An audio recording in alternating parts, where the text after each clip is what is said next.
नमस्कार दोस्तों, स्वागत आप सभी का आपके अपने YouTube चैनल VVDR ग्रुप पे। दोस्तों, जिसका डर था वही हुआ।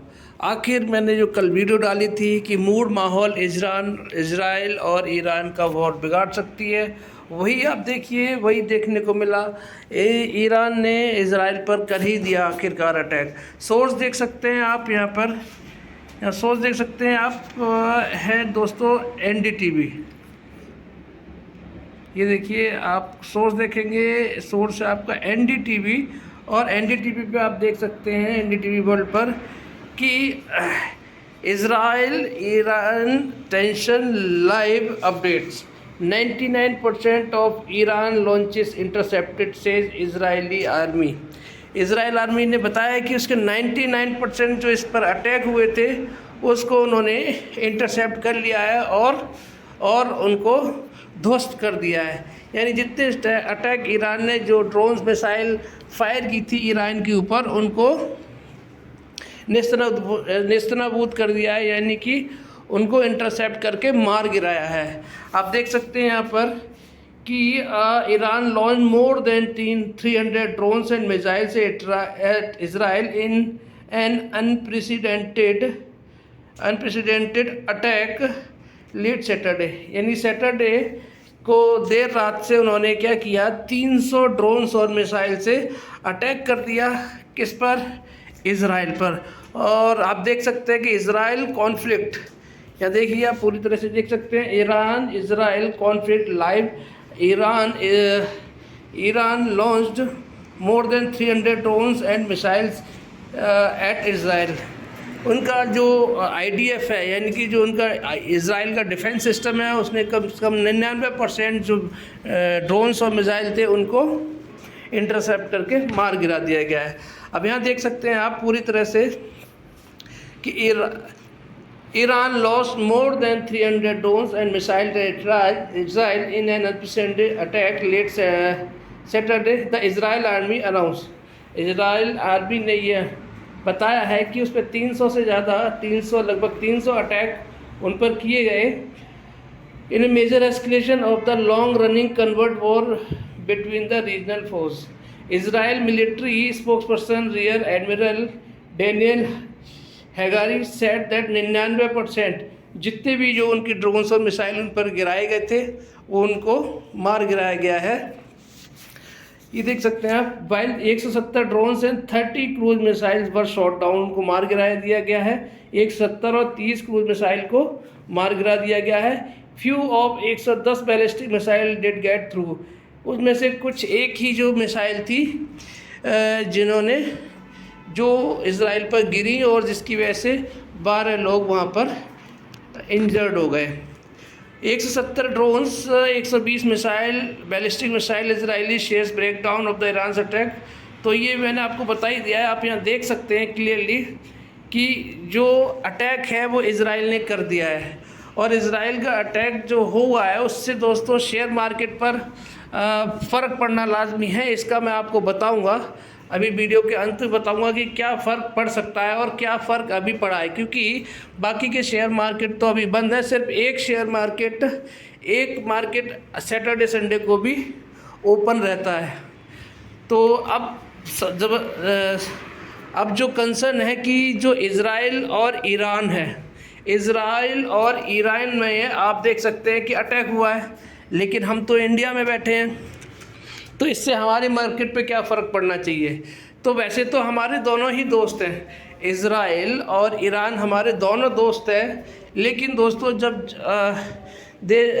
विश्व के किसी भी कोने में अटैक होता है तो बाकी चीज़ों पर फ़र्क पड़ता है। आप देख सकते हैं यहाँ पर, emerging contours of Iran Israel conflict and Indian options. Both Iran and Israel are critically important, दोनों ही हमारे लिए ज़रूरी हैं। ट्रेडिशनल पार्टनर है। Iran has assumed increase importance in recent time. काफ़ी हमारा ईरान से भी अच्छे ताल्लुकात हुए हैं, जो कि आगे भी फ्यूचर में भी होते रहेंगे। ये किसने बोला है? मेजर जनरल अशोक कुमार ने ये बताया है कि हमारे अच्छे खासे रिलेशन है ईरान के साथ भी, और आगे भी फ्यूचर में संभावना है कि इसी तरह से अच्छे रहेंगे। अब उन्होंने और क्या आगे कहा है कि फास्ट चेंजिंग जियोपॉलिटिकल लैंडस्केप में आप देख सकते हैं, landscape the world choices left for the nation not involved in the conflict directly also get limited। Directly हम लोग उसमें इन्वॉल्वमेंट नहीं होता है, लेकिन इनडायरेक्टली आप कहीं ना कहीं देखेंगे तो हमारा उस पर फ़र्क पड़ेगा। It's a huge challenge to remain unaffected, मतलब ये एक अपने आप में एक बहुत बड़ा चैलेंज है कि उससे बचे रहना, डायरेक्टली नहीं तो इनडायरेक्टली किसी न किसी वजह से, ऑयल, क्रूड ऑयल की वजह से, इन सब पे रेट बढ़ेंगे तो आफ्टर ऑल हमारी कंट्री पे भी उसका फ़र्क दिखाई देता हुआ आपको पड़ेगा। क्योंकि जब ये वॉर बढ़ेगी, जैसे रशिया यूक्रेन में हुआ, तो ऑयल वगैरह के बाकी चीज़ें महंगी हुई थी और टेंशन हुई थी, तो क्या हुआ था उसमें भी रेट्स काफ़ी हाइक हुए थे, काफ़ी इकोनॉमीज़ पे फ़र्क पड़ा था। हालांकि अच्छा है, शुक्र है हमारी सरकार में, बीजेपी की सरकार है, उन्होंने बहुत अच्छी तरह से मैनेज किया। लेकिन बाकी आप अर्थव्यवस्थाओं को देखेंगे बाकी देशों की, तो उनकी अर्थव्यवस्थाएं तहस नहस हो गई। आप यहाँ देख सकते हैं, both sides are friends and have strategic relations with India। India के साथ में दोनों के अच्छे रिलेशंस हैं, लेकिन the emerging Israel-Iran conflict is also such a situation which will test the Indian resilience in multiple domains, be it political, diplomatic, economic और security। ऐसे टाइम में अपने आप को, अपनी इकोनॉमी को बनाए रखना बहुत अपने आप में बड़ा चैलेंज है। आप यहाँ और देख सकते हैं कि बहुत Iran Israel critically important for India के लिए भी दोनों देश बहुत ही ज़रूरी हैं। Besides being a traditional partner, Iran has assumed increase importance in recent times, और आगे भी आने वाले टाइम में होता रहेगा, जो मैंने आपको पहले बता दिया। This relationship therefore needs to be nurtured and sustained. हमें लेकिन दोनों देशों के साथ में आप देख सकते हैं कि हमें अपने रिलेशन मजबूत बनाकर रखने हैं। आप यहाँ देख सकते हैं कि इंडिया इज़ ऑपरेशनलाइजिंग ईरान्स चाहवार पोर्ट। जो इंडिया है, जो ईरान का चाहवार पोर्ट है, उसको यूज़ करता है किस चीज़ के लिए? एग्रीमेंट है with Iran, Afghanistan and India के साथ में एग्रीमेंट है हमारा, जहाँ से हम इसका पोर्ट यूज़ करते हैं। Where in India has placed substantial financial commitment. The original agreement has been replaced by a recent agreement which is long term and caters for automatic renewal। अभी हमारा उनके साथ में एग्रीमेंट है, तो ज़्यादा टेंशन की बात नहीं है, लेकिन ट्रेड के लिए हमें ये यूज़ करना पड़ता है। लेकिन जब वॉर होती है तो इन सब चीज़ों का फ़र्क बाकी चीज़ों पे भी पड़ता है। तो दोस्तों, ये तो जो अटैक किया है इजराइल ने, इसका फ़र्क ज़रूर हमें इंडियन मार्केट पे भी देखने को मिलेगा, ज़रूर देखने को मिलेगा। हालांकि हमारे देश की अर्थव्यवस्था मजबूत है, लेकिन 1-2 दिन तो इसका असर देखने को आपको मिल सकता है। रीज़न ये है कि नेगेटिविटी जब होती है तो जो इन्वेस्टर्स हैं वो ऐसी सिचुएशन में अपना पैसा निकालने की कोशिश करते हैं, और पैसा निकालने के बाद में शेयर मार्केट में गिरावट आती है। हालांकि हमारे देश में तो सब कुछ सही है, जीडीपी भी सही है, इन्फ्लेशन भी सही है, और आप देखेंगे तो हमारे फॉरेक्स भी ऑल टाइम हाई पर हैं। सबसे बड़ी बात है कि हमारे इलेक्शंस भी होने वाले हैं 19 अप्रैल। आज कितनी तारीख हो गई? 14 तारीख हो चुकी है, और 19 अप्रैल यानी कि 5 दिन बाद से आप देखेंगे तो हमारे यहाँ पर पहला वोट भी डलना शुरू हो जाएगा। तो इलेक्शन मोड में है कंट्री। और अभी जो मैं डेटा देख रहा था, उसमें देख रहा था कि जो FII हैं, उन्होंने 13,000 करोड़ का इन्वेस्ट हमारी इक्विटी मार्केट में इन्वेस्ट किया है। तो इतने हाईएस्ट लेवल पे भी अगर फॉरेन इन्वेस्टर्स को भरोसा है, यानी कि वो बिकवाली नहीं कर रहे हैं बल्कि ख़रीदारी कर रहे हैं, तो हमारे देश के लिए बहुत अच्छी बात है। तो 1-2 दिन जब तक ये न्यूज़ फैक्टर इन नहीं होती है तब तक असर दिख सकता है, लेकिन उसके बाद में फिर से हमारी अगर गिरावट होती भी है तो हमारा मार्केट रिकवर करता हुआ दिखाई देगा। लेकिन फ़िलहाल तो मूड माहौल ख़राब ही दिखाई दे रहा है, जिसका असर आप देख सकते हैं। जो कि मैं बता रहा था कि एक मार्केट सैटरडे संडे को भी ऊपर रहता है, वो है दोस्तों क्रिप्टो करेंसी। आप क्रिप्टो करेंसी देखेंगे तो पूरी तरह से क्रैश हो गया है। आप देखेंगे यहाँ पर बिटकॉइन देखिए 5%, इथेरियम 6%, ये देखिए कार्डानो 9%, 7%, 11%, 11%, 7, 9। अब देखिए ना कितनी तेज़ी से इनमें गिरावट हुई है।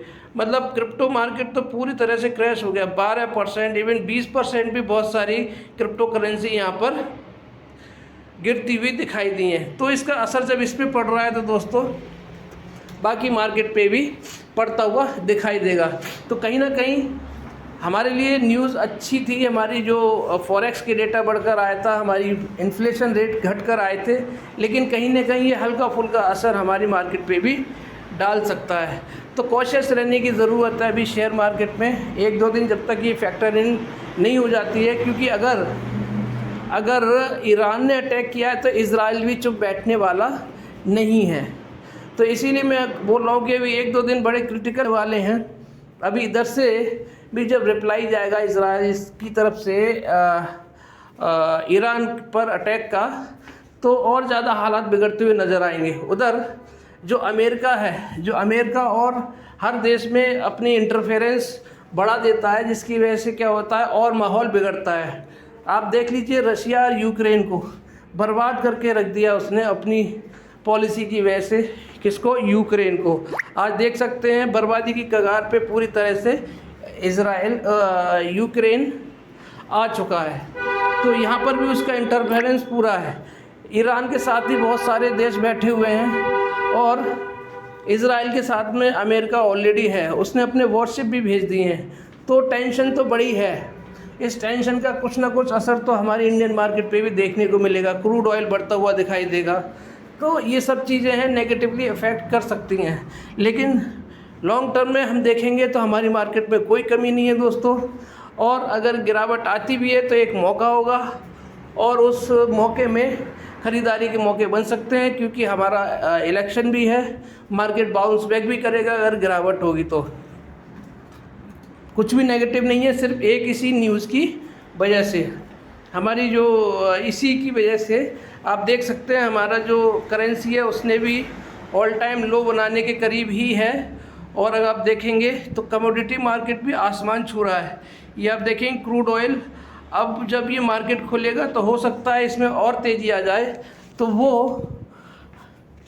तो उसकी वजह से क्या है, क्रूड ऑयल वगैरह महंगे आपको होते हुए दिखाई देंगे। और महंगे होने की वजह से क्या होगा, हमारी जो इन्फ्लेशन है, महंगाई दर है, उसको बढ़ने में वो एक बड़ा रीज़न साबित हो सकता है।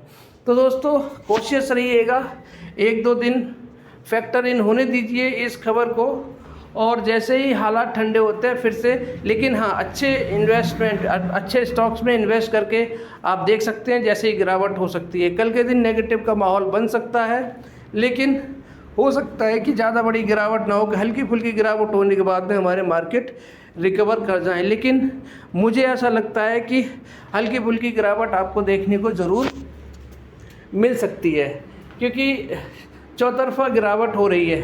क्रिप्टो करेंसी पूरी धड़ाम हो चुकी है। तो इसीलिए कॉशियस रहने की ज़रूरत है अभी, जब तक ये न्यूज़ फैक्टर इन नहीं हो जाती है। वीडियो अच्छी लगी हो तो लाइक शेयर सब्सक्राइब करना बिल्कुल मत भूलिएगा। आपका दिन शुभ रहे, शुभ रहे।